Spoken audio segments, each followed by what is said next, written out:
Hi everybody. One of the greatest love stories of all time is tucked away in the pages of the Old Testament. The little book of Ruth tells of the love of a man for a woman, the love of a woman for her mother-in-law, and the relentless, encompassing love of God for all people. Here's the story. During the period of the Judges, a man named Elimelech and his wife Naomi lived with their two sons near Bethlehem. But a famine came into the land. So Elimelech took his family and moved to the neighboring country of Moab, where food was still abundant. In the course of time, the sons grew up and married two Moabite women, Orpah and Ruth. But then tragedy struck. Through events not recorded in Ruth, we learn that Elimelech and the two sons die, leaving all three women as widows. By this time, the famine had ceased in Israel, so Naomi decided to go back to her home country. At first, her two daughters-in-law decided to go with her, but along the journey, Naomi stopped. She said, "You two go back to your mother's homes. It's far more likely that you'll find husbands and be able to have new families in your home country." After some discussion, Orpah reluctantly and tearfully agreed and turned back.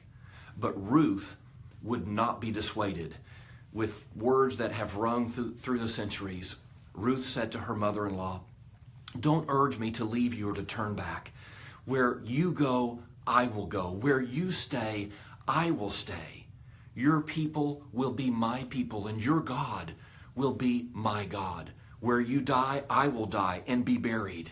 May the Lord deal with me, be it ever so severely, if anything but death separates you and me."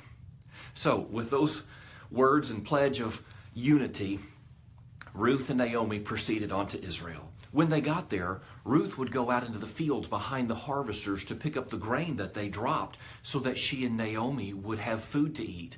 One of Naomi's wealthy relatives named Boaz noticed Ruth's devotion to her mother-in-law. He instructed his harvesters to intentionally drop grain on the ground so that both Ruth and Naomi would have food to eat. Well, through a series of events that are recorded in the book of Ruth, Boaz falls in love with Ruth and marries her. But that's not the end of the story. The very last verses of the book of Ruth provide a genealogy which show that Ruth becomes the great-grandmother of David, the greatest king of Israel, through whose family line would eventually come the Messiah, the Savior of the world. Now, here's what's fascinating about that fact. Ruth was not an Israelite, not one of the chosen people. She was a foreigner, an immigrant. Why would God choose her to bring the Messiah, the Savior, Jesus, into the world? Well, I think it was God intentionally reminding us that His invitation to salvation, His love encompasses all people.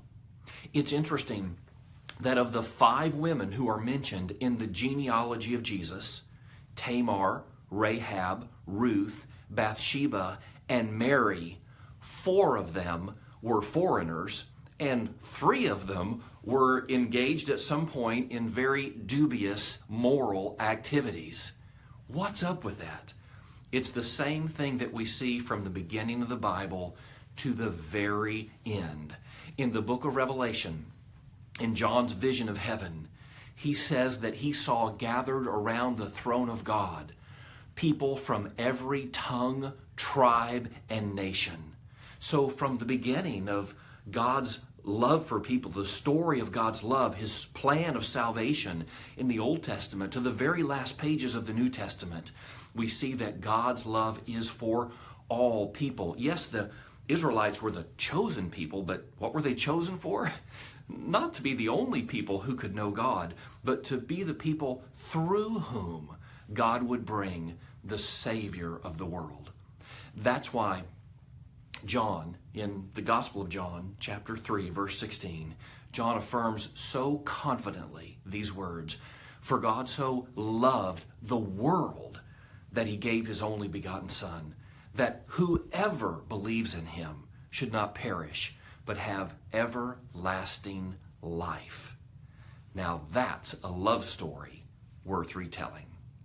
Blessings.